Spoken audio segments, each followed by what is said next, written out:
Tercero, las grasas. ¿Qué es lo que hace? Movilización de grasas. ¿Vale? Movilización de ácidos grasos del tejido adiposo. Moviliza. ¿Vale? Aumenta la concentración de ácidos grasos en el plasma. En este caso, más se libera esto.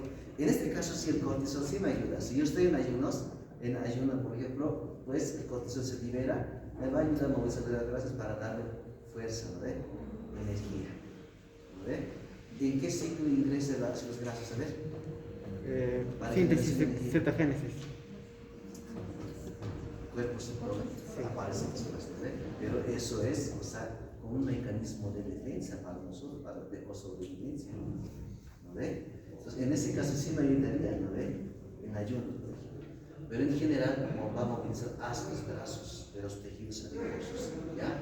El exceso de cortisol, mira, produce obesidad.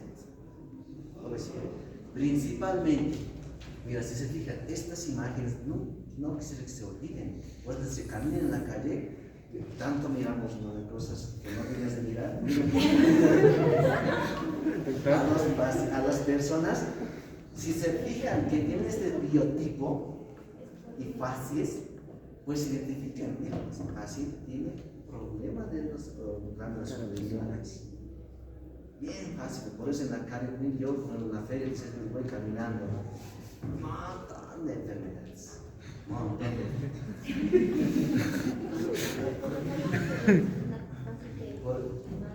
Claro, mira, esto tiene una cara en luna llena. Cara en luna llena. Por eso, mira, como moviliza las grasas, pero esto se acumula en la parte superior del abdomen, tórax y cabeza, la grasa.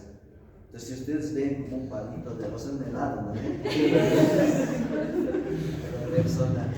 O de perfil, por ejemplo, como ven allá, cuello de búfalo, ¿no ven? Entonces, piensen en problemas en la glándula sudorípara. Puede que esté elevado la hormona cortisol, o ese paciente está con exceso de corticoides, por su enfermedad antes reumatoidea, no sé, está tomando por exceso.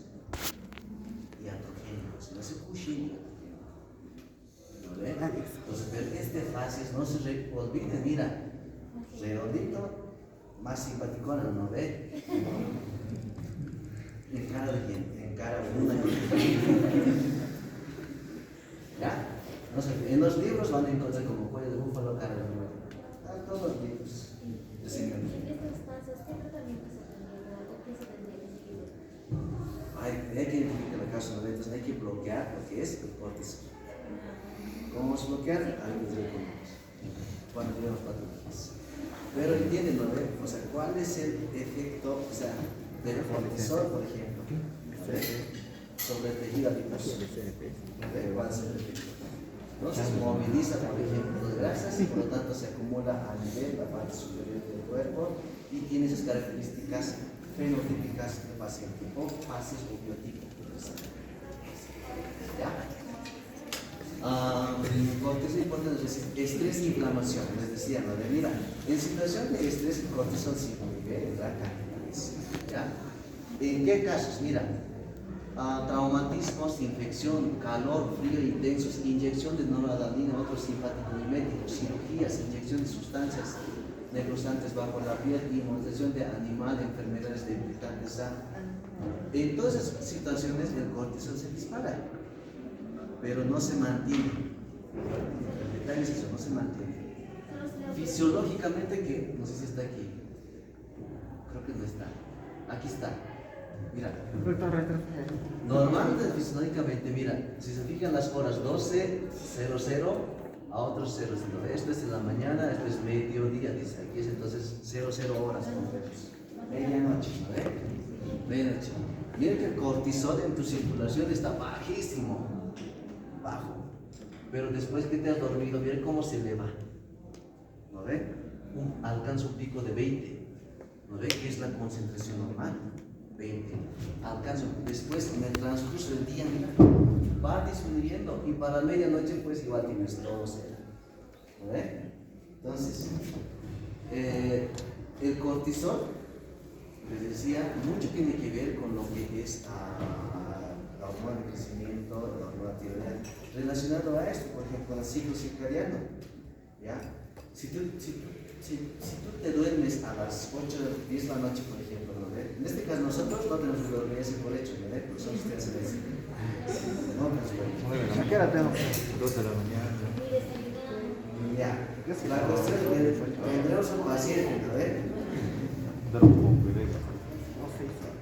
Pondremos un paciente, un bebé que esté en desarrollo. El bebé tiene que dormir, por ejemplo, 10 en punto lo máximo. 2 horas tiene para entrar en sueño profundo. 2 horas el bebé. O sea, eso es medianoche. Ya, para medianoche el cortisol ya está disparándose por el sueño. Porque mucho tiene que ver con los melanocitos, ¿ya? Y la luz del cortisol.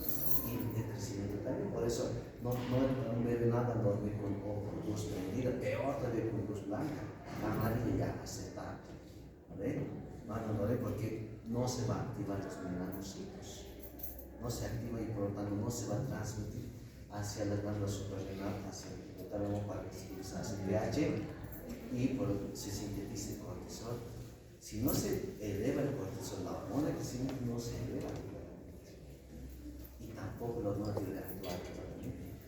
Entonces, pues nunca, yo seguramente nunca he hecho dormir, ¿no? Entonces, se dan cuenta, ¿se acuerdan si han llevado ya la hormona tiroidea a su crecimiento? Mucho tiene que ver eso. ¿Ya? Entonces, sin embargo, en situaciones de estrés físico neurogénico, en estas cosas, cirugía, etc., el cortisol se dispara. ¿Ya? Se dispara. En cirugías, por ejemplo. Por eso, pues, el cirujano no quiere entrar, si su presión está elevada en un paciente, no quiere entrar a cirugía, para nada. Porque el cortisol, ¿qué va a pasar? O sea, ¿qué es lo que va a pasar? En este caso, se van a liberar mineralocorticoides, también el cortisol te va a contrarrestar, te va a perjudicar, media cirugía se te puede complicar. ¿No ve? Por eso pedimos valoración electrocardiográfica o cardiológica, anestesia, etc. Esas cosas para evitar este problema, porque los hormonas se van a disparar. Y que a nosotros nos echan la culpa, pues, porque no hemos hecho bien, ¿no ve? Entonces, no es así como se ve, ¿ya? ¿Ok? Aquí, por ejemplo, dicen una rata fractura, ¿no ve? Aquí, por ejemplo, no hay fractura, pero en el momento de la fractura, mira, ¿cómo se dispara el cortisol? ¿Lo ve? Como un mecanismo de defensa para aliviar, no solamente el cortisol después que a partir de esos síntesis tienen que liberar, digamos, sino que otras sustancias más como las endorfinas. ¿Qué son las endorfinas? Son opioides endógenos. O sea, ¿qué significa eso? Anestésicos endógenos que nuestro propio sintetiza. Por eso todos tienen la tolerabilidad al dolor. Porque yo, por ejemplo, tolero el dolor y tú no toleras, él tolera poco, o sea, un poco más que yo, digamos, ¿no ve? Algunos que no sienten dolor, porque es solo cuando su chica termina. Entonces, ¿qué es lo que hace? Son nuestros opioides endógenos, que son las endorfinas. Entonces, junto con el cortisol, aquí está. Mira, la ACTH, mira, se sintetiza a partir de proopiomelanocortina. Que ese sustrato, mira, va a derivar a un montón de líneas, ¿no? De sustancias. Uno de ellos está, por ejemplo, aquí está la ACTH. Y la ACTH automáticamente va a estimular toda la glándula suprarrenal. ¿No ve? Junto con el que se sintetiza las endorfinas. Entonces, cuando tiene que liberarse ACTH, todo este paso, mecanismo molecular pasa, pero también se sintetizan las endorfinas para amortiguar el estrés. ¿No ve? El dolor, que se... ¿Ya? Es una charla esto y no estoy... ¿Cómo participa en la inflamación? Inflamación, tema entero es. En Tratado de Fisiología van a ver unos 20 hojas solamente de inflamación. Pero, en resumen, hay una injuria o agresión al tejido, entonces se producen todos estos mecanismos de aquí. Liberación de sustancias químicas por células dañadas. ¿Cuáles son las sustancias? Histamina, bradicina, proteoglucanos, prostaglandinas, etcétera, etcétera. Potasio, etcétera. Bien. cada uno tiene su mecanismo de acción. Si se libera histamina, ¿qué debe producir? Vasodilatación. Si se libera braticilina, ¿qué se debe producir? Dolor. Si se libera potasio, dolor. Hidrogeniones, acidosis en la región, otro dolor. Todo eso no pasa cuando uno se lastima. Todos los mecanismos. Por eso. Segundo, aumento del flujo sanguíneo. Por eso, ¿no ve? Les había dicho que a una inflamación tiene que comparar con una mujer. Es como enamorar a una chica, ¿no ve? O los chicos o las chicas a los chicos. Pero nunca he visto que un varón se sonroje. Yo logro eso. Tira.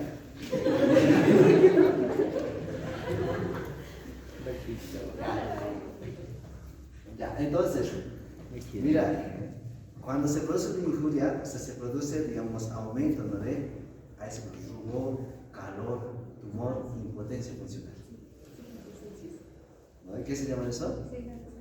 Signos de... El quinto es la impotencia funcional, ¿no ve? Que es el bicho, ¿no ve? Van a recordar eso bien. Después estaban recordando en fisiopatología. Entonces, mira, bien sencillita es, te lastimas, empieza a hincharse, es calor, ¿no ve? Es rojo, ¿no ve? Y por lo tanto no puedo manejar, ¿no ve? Con su cabecita, así, ¿no ve? Entonces, todo esto, solo por ese mecanismo se produce la inflamación. Aumento del flujo sanguíneo que te va a dar rubor y calor, ¿no ve? Salida de plasma que te va a aumentar el edema, tumor, ¿no ve? Edema sin fobia en este caso. Infiltración de leucocitos. Pues después de inflamación van a actuar los linfocitos, ¿no? Para poder solucionar el problema y crecimiento de tejido fibroso. Todo ese mecanismo se produce en inflamación. Los corticoides actúan sobre esto. Los corticoides. Entonces, cuando un paciente se golpea la rodilla o nos golpeamos, ¿qué deberíamos hacer? Para acelerar la cicatrización y disminuir la inflamación, una ampollita de dexametasona. Fácil el tratamiento, ¿no ve? Que está dándote, igual, ¿por qué no te vas a tomar? Meloxicam te vas a tomar. Una ampolla letal.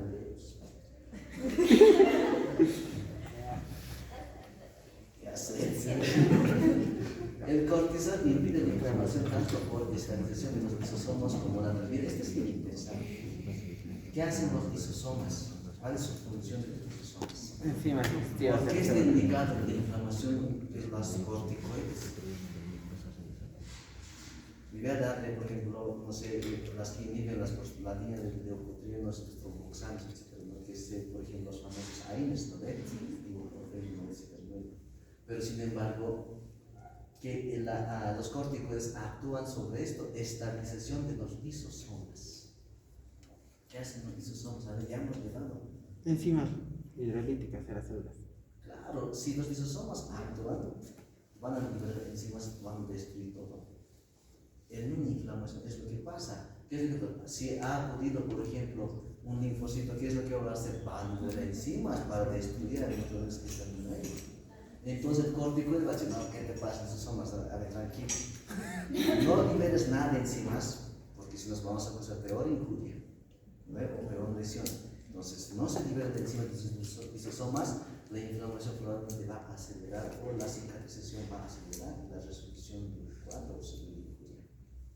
Eso hace los corticoides. En este caso, el cortisol, ¿no ve?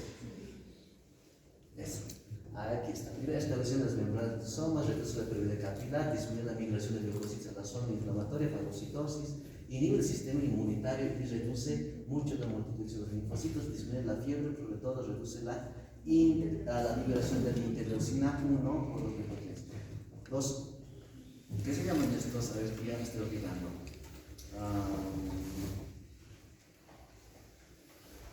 he olvidado, puedes recordar, pero interleucina 1, ¿ya? Interleucina 6, factor de necroestructural alfa son factores proinflamatorios, pero un término tiene, que te ocasionan, que están siempre presentes en una infección y una inflamación, siempre. Y todos los medicamentos están hechos para inhibir esas cosas, solucionar el problema. Entonces, mira, la dexametasona, interleucina 1, que es el principal, más el factor de necroestructural alfa, en una inflamación. Pues, si no está presente la interleucina 1, las factor alfa, pues Interferón. ese problema rápidamente. Interferón, Ya. Ojo, por eso no significa que, digamos, dexametasona, lo más común, pónganle máximo 3 días. 8 miligramos intramuscular, uno al día siguiente otro repite. Solucioné el problema. No exageren más de 4 días, van a provocar iatrogenia, o sea, elevación de concentración de corticoides en circulación. Se va a hematizar el paciente, se está mostrando ahí, igualito pueden provocar. Pero 3 días de 8 no pasa nada. No siempre van a ayudar al paciente un desagüe. Otros efectos, cortisol bloquea la respuesta inflamatoria. Mira, esto en resumen voy a hablar de unas cosas. ¿Qué es alto? Los corticoides, por si acaso, es un poco perjudicial. Si yo exagero. Mira, uno de ellos es cortisol bloquea la respuesta inflamatoria a las reacciones alérgicas. Esta función, porque no significa que interactúa, o sea, actúa sobre la alergena, o sea, el anticuerpo con el antígeno, no actúa sobre ahí, por si acaso. Todos entienden. Tiene una reacción alérgica, ¿no ve? Cuando vemos una ampolla de dexametasona o un corticoide, hidrocortisona, ¿no ve? Pensando que va a actuar sobre los mecanismos de reacción alérgica.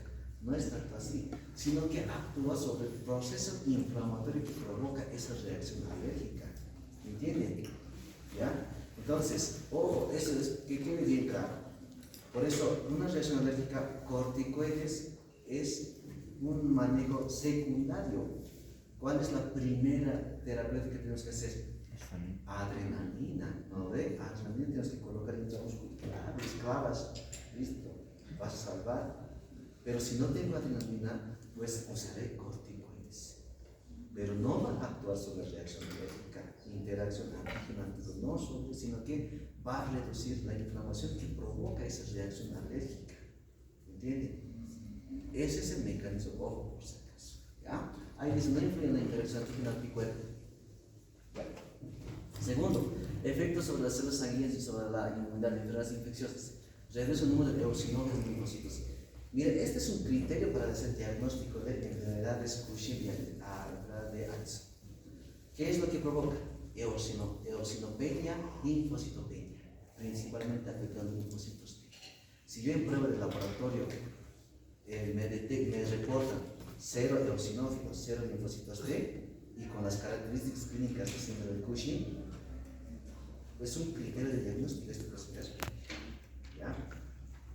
Voy a pensar en Cushing, sí o sí pienso en Cushing. ¿No ve? Entonces, ¿qué es lo que hace? Significa que en enfermedades virales puede ser contraproducente. Si yo exagero, el paciente va a tener inmunosupresión. Y un paciente VIH que es ¿no ve? Fundamental los linfocitos T, pues corticoides le va a perjudicar. Tiene artritis reumática, ¿no? Artritis reumatoide, lupus, existen todos los que tienen esas cosas. Pacientes artrosis, artritis, toman corticoides, prednisona, por ejemplo, toman. Sí. Entonces, ¿qué es lo que pasa? Sí, con el tiempo desinhibe su sistema inmunológico. Les va a inhibir. Y es más propenso a infecciones peores. No les detectan. Entonces, por eso, o sea, la enfermedad no te mata, va a matar de sus complicaciones de medicamentos o lamentablemente es el destino, no se puede hacer más. Mecanismo celular de la acción de cortisol actúa, o sea, sí actúa, en este caso cortisol, sobre los núcleos, sobre el núcleo para sintetizar nuevas proteínas, que más antes hemos comentado. Otro, modulación de los efectos de corticoides por la 11-beta hidroxiesteroide deshidrogenasa. También actúa para que el cortisol, no cumpla esa acción de línea de corticoide. ¿Ya? ¿Qué más tenemos? A ver, ya estamos terminando. Esto. No, toma, ese pedito. No. Regulación, esto más. Ya después de enfermedades, las 3 o 4 enfermedades, las terminamos. Ya, entonces sabemos con fisiología, para que se produzca, digamos, la liberación de hormonas suprarrenales, primero tiene que liberarse un estímulo a nivel del hipotálamo. Hipotálamo es hipotálamo a través de corticoliberina. Ojo, si no hay esta proteína, corticoliberina, o también llamado factor liberador de corticotrombina, aunque tengas presencia de ACTH, no se libera. Ojo. A ver. Entonces, ¿dónde está este corticoliberina? En la eminencia media, en el hipotálamo. Cuando llega el estímulo al hipotálamo, se activa la corticoliberina. Y la corticoliberina manda, o sea, dice, a la ACTH tiene que liberarse. Si no tengo corticoliberina, aunque haya presencia de ACTH, no se libera. ¿Ya? Entonces, el estímulo llega a lo que es a la hipófisis, de ahí se libera lo que es la ACTH y va a actuar sobre la glándula suprarrenal y cumple todas esas funciones que hemos explicado, ¿no ve? Gluconeogenes, multiproteínas, de grasas, etcétera, etcétera. Todas funciones. Cuando se cumplan estas funciones, hay una retroalimentación negativa, ¿no ve? Que es lo normal. Entonces, por ejemplo, tiene que bloquear al primer nivel, segundo y tercer nivel. O no sé cómo estarán libres se habían enseñado, asa corta, asa larga, ultra corta, ¿no ves? Se especifican los métodos de regulación, Entonces, pero ahí todo eso va a producirse una retroalimentación negativa. Si se produce, por ejemplo, aún persiste una injuria que sería una lesión, pues se produce una retroalimentación positiva, seguirá liberándose. Entonces, cuando yo tomo corticoides, por ejemplo, ¿qué es lo que va a pasar? Voy a ampliar este ciclo. Sabemos que el cortisol, si está a cierto nivel en la sangre, después tiene que desaparecer, ¿no? Pero si yo voy tomando corticoides, constantemente está la presencia de hormonas corticoides, constantemente. Y la retroalimentación probablemente sea casi seguido. Entonces, en las enfermedades, mira, pasaremos a las enfermedades. A los andrógenos. Esta es la única diapositiva. ¿Qué es lo que hace? Se secreta en la corteza suprarrenal, en la parte interna, ¿no? Sobre todo en la vía fetal. ¿Qué han hecho? ¿Por qué? Ayudan a crecer los órganos sexuales. ¿Ya? Y en las mujeres, por ejemplo, desarrollo del vello púbico y axilar. Hace diferencias, pero el varón no es como es reemplazado por la testosterona, normalmente se desarrollan los vellos púbicos externos, pero las damas, presencia de esto, depende. Primera patología, hipofunción córtico-suprarrenal o insuficiencia córtico-suprarrenal o también llamado enfermedad de Addison. ¿Ya? ¿Cuál es su característica? Mira, ¿qué es hipofunción? Que la glándula suprarrenal no está funcionando, está disminuyendo su funcionalidad, ¿no ve? Hay disminución o hay insuficiencia. Insuficiencia es cuando está abolido totalmente, ¿ya? Entonces, ¿qué significa? Incapacidad de fabricar hormonas corticales, en este caso mineralocorticoides, ¿ya? La causa podría ser una atrofia de la corteza suprarrenal. Ejemplo, podría ser radiaciones, exposición a radiaciones. Mira, si yo vivo al lado de una clínica, por favor, su equipo de rayos X esté, por si acaso, con protección hacia mi casa. Porque me puede provocar radiación y eso me puede estar provocando alteración, atrofia. No ve exposiciones, atrofia de la suprarrenal. Otros problemas podría ser autoinmunitario. ¿Ya? En este caso, después otras enfermedades virales, otras causas tuberculosis, que va a afectar todo, les va a destruir, y por lo tanto voy a tener hipofunción córtico-suprarrenal. Y en este caso, sobre la aterosclerosis, vean en la parte más superficial, ¿ya? Mineralocorticoides. También podría ser tumores, ¿no? Que pueden afectar y la tuberculosis. ¿Ya? ¿Cuál es el detalle? Que la ACTH va a producir disminución de cortisol y la testosterona disminuye. En este caso, aunque exista ACTH, estoy hablando de eso de la glándula, pero si usted se fija en las vías, ¿no? Está el hipotálamo, la hipófisis, etc. Todo se entiende. Entonces, si aquí en la glándula suprarrenal está abolido la función, pero existe normal el estímulo en el hipotálamo y en la hipófisis, por lo tanto se va a liberar ACTH normal, pero el órgano no le está respondiendo a la ACTH. Entonces, ahí la gente tiene que imaginarse en la sangre, cuando yo pido perfil hormonal, ¿qué cosas tengo que encontrar? Disminución del nivel de aldosterona, probablemente eliminación de la ACTH. ¿Me entienden? Porque por mecanismo de reacción positiva quiere que funcione la glándula suprarrenal, pero no responde, por lo tanto se libera gran cantidad de ACTH para estimular, pero nunca responde, porque ya está muerto el tejido incluso. Entonces en la sangre va a circular gran cantidad de ACTH.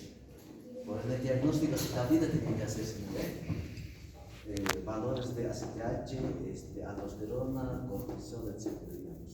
Hipotiroidismo, aquí hipotiroidismo, glucosa, etc. para poder identificar. ¿Ya? Entonces, a ver, seguiremos. Consecuencias. A ver, un poquito comentaremos. Bien, si yo no tengo la hormona aldosterona, que es un mineralocorticoide, decían, ¿no? ¿Qué es lo que va a pasar? ¿Qué es lo que hace la aldosterona? Retener el sodio, secretar potasio, por lo tanto retener también agua, ¿no ve? Secretar hidrogeniones. Esa es su función normal, ¿ya? Si falla, si no se produce aldosterona, vienen las manifestaciones clínicas. Veremos, una mujer con fatiga, dice, fatiga, hipotensión. ¿Por qué se da la hipotensión? Porque el sodio no se puede retener, estamos excretando por la orina y no se está reteniendo líquido, por lo tanto puede tener disminución de volumen sanguíneo y se manifiesta como hipotensión. Ya estamos justificando eso. Hiperpigmentación cutánea presenta, ahorita vamos a hablar de hiperpigmentación, hipoglucemia, ¿vale? Porque como afecta toda la glándula, por ejemplo, si está toda la glándula afectada, tampoco el cortisol se va a liberar. ¿Cuál es su función del cortisol? Sobre el metabolismo de la glucosa, ¿vale? Sintetizar, o sea, un gluconeogenia para liberar la glucosa hacia la circulación. En este caso, ¿qué va a pasar? Hipoglucemia. No va a producir su acción la glucosa. Dos, bien justificada. Disminución del cortisol en el plasma, porque no hay, ¿no ve? Aldosterona y de la aldosterona circular, también no va a estar. Aumento de la ACTH, lo que hemos dicho. Como para que funcione adecuadamente en una retroalimentación positiva, para que se sintetice, se libere más ACTH. El órgano nunca responde. Por lo tanto, en la sangre va a haber aumento de ACTH. ¿Ya? Hipovolemia, porque no hay retención de sodio, otra vez se manifiesta como disminución de presión sanguínea. Hipovolemia. Disminución de contenido de sodio en el medio extracelular. Entonces, cuando yo hago el ionograma, puede haber disminución de sodio en la sangre. El laboratorio me va a reportar disminución hiponatremia. ¿Lo ve? ¿Qué más? Hiperpotasemia, disparado de potasio, porque no se ha secretado, más bien se ha retenido el potasio. ¿Ya? Disminución de bicarbonato plasmático y reducción de vello púbico y del líquido. Pero estos son secundarios, ¿no ve? Pero con este laboratorio y otras manifestaciones, pues hasta con un simple ionograma yo puedo identificar tranquilamente una insuficiencia o una enfermedad o no. Pido reportes del laboratorio, sodio, potasio. Entonces me dice, está sodio disminuido, pero ahí está disparado el potasio, pero hay disminución, que se dio, de bicarbonatos. Entonces yo puedo identificar, entonces el paciente está inventado, rápidamente puedo imaginar, ¿no ve? Entonces, las manifestaciones clínicas vienen de acuerdo a sus funciones, vienen fácil y ya pueden diagnosticar. Ahora, ¿por qué les decía hiperpigmentación? Mucho tiene que ver, por ejemplo, con esto. La célula, o sea, ¿qué se llama esto? Se me ha ido la palabra. La proopiomelanocortina va a dar origen a diferentes sustancias, ¿no? De hormonas. Uno de ellos es la ACTH, otro, hormona estimulante de melanocitos. Melanocitos, va a dar a eso. Mira, por alguna situación, mira, todo esto normal va a sintetizar, ¿vale? Ya como se origina, por ejemplo, de un sustrato, de un solo sustrato, todas estas líneas, aquí en las enfermedades se va a manifestar eso.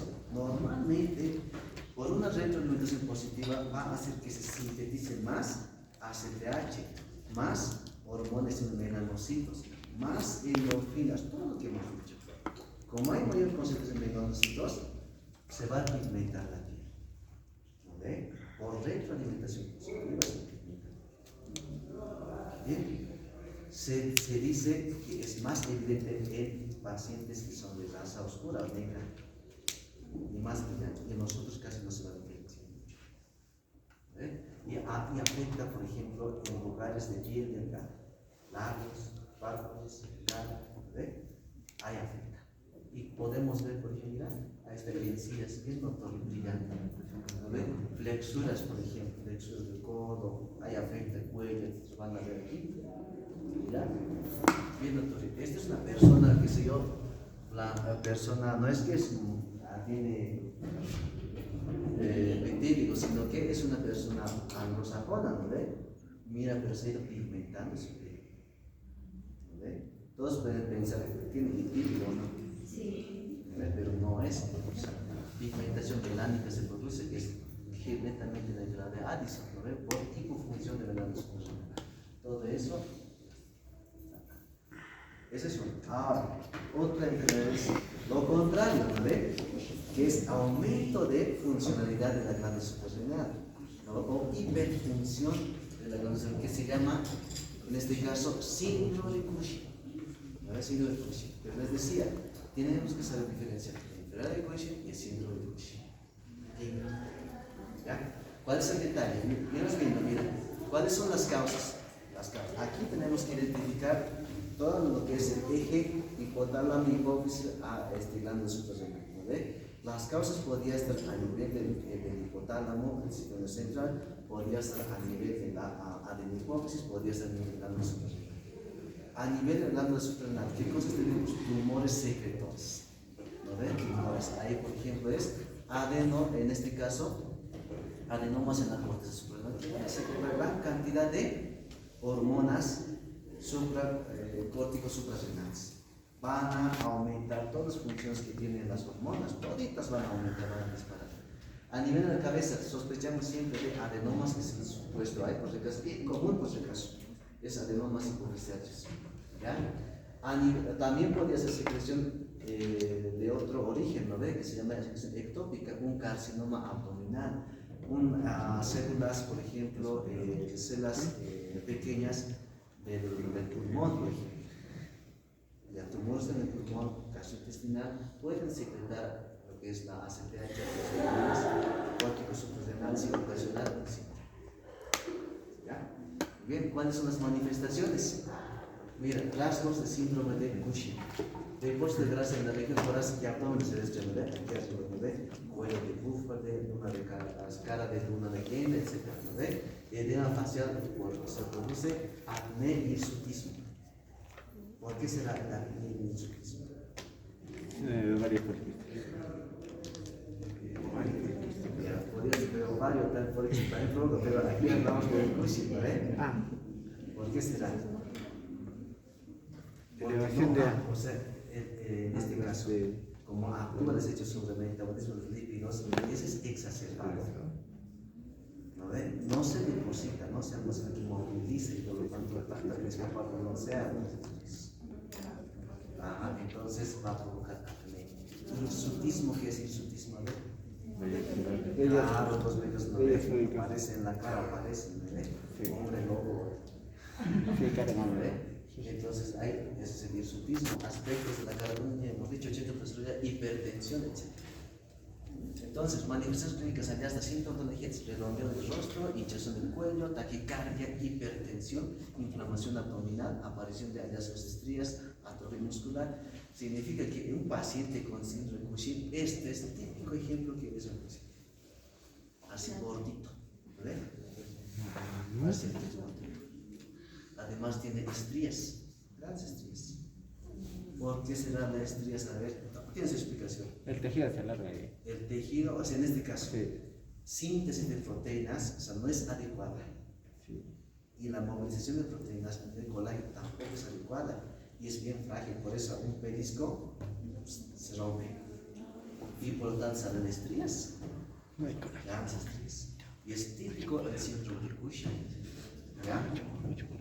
Entonces, fisiología, fisiopatología, fácil de identificar. Lo mismo, ¿no ve? ¿qué es lo que hacemos dicho? Eleva la glucemia, ¿no? Entonces, si hablamos de aldosterona, ¿qué va a pasar? Va a retener más sodio porque está exaltada la función de los glandos suprarrenales. Por lo tanto, vas a tener hipertensión arterial. Al tener hipertensión arterial, vas a tener aumento del volumen sanguíneo, gasto cardíaco va a estar aumentado, taquicardia, etcétera, que más antes he mencionado. Son consecuencias de estrés. Parece que todo lo que hablamos en cada de que es lo mismo, los síntomas, ¿no? Pero cositas varían, unos detalles. Pero parece que es el mismo que para ubicar si tengo aumento de cortisol, actúa sobre el método glucosa. ¿Qué me va a provocar? Hiperglucemia. Podría confundir con la diabetes. ¿No? Hiperglucemia, etc. Si hay movilización de proteínas, síntesis de proteínas animales hepáticas, ¿qué va a pasar? Edemas. Edema, bien justificado. Ácidos, movilización de ácidos grasos, también edemas. Acumulación de hidróxido en la parte superior. Se van exacerbando. Entonces, si yo doy exagero, no clasifico adecuadamente los corticoides, va a provocar esto. A este le voy a dar un caso. ¿Qué más tenemos? Hiperaldosteronismo primario. Este es netamente de la aldosterona. Toda aldosterona. Llamado síndrome de Cohen. Pregunta de examen, me van a preguntar esto, es más seguro. Yo no pregunto, otro preguntará. Aquí va a entrar. ¿No había entrado? Síndrome adrenogenital. Esto es, mira, si falla, por ejemplo, la parte interna de la corteza suprarrenal, ¿no ve? ¿Ya? Entonces, ¿qué es lo que va a pasar? Por ejemplo, mira, en los niños sí es bien notorio, en los niños.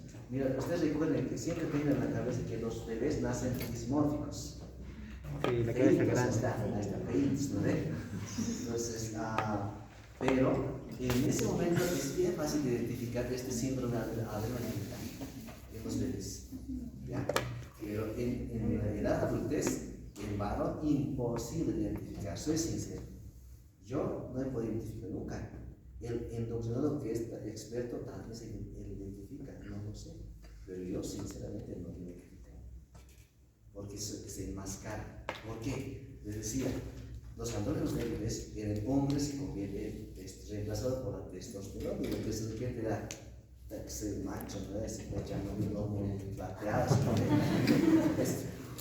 Es mejor tener bellos en tórax, abdomen, se sienten más hombres o no. Uno que es lampillo, no.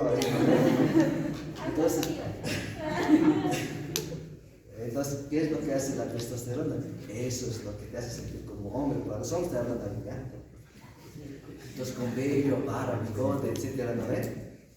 Pelos en el tórax, etcétera. Entonces, por eso es bien difícil de identificar. Porque los andrógenos provocan ese similar problema común para que seas hombre, sí. Pero lo que es notorio en las damas. Esta es una dama. Es una dama esto. Pero por eso decía, en los varones es bien difícil que estén enmascarados, o sea, por la testosterona. Pero las damas sí puedes identificar. En los niños es bien fácil decir porque si es una niña empieza a crecer el clítoris, en las damas por eso es un varón, como varón si el clítoris aumenta, entonces hay disminución de labios mayores y menores, pero hay aumento de clítoris. Mira, hay desarrollo de la barba, el bigote, etcétera. La piel es más gruesa, tiene acné, etcétera, el tórax es más ancho. Bueno, así, son esas funciones que la testosterona. Entonces, un síndrome adrenogenital. ¿Podemos identificar en la calle?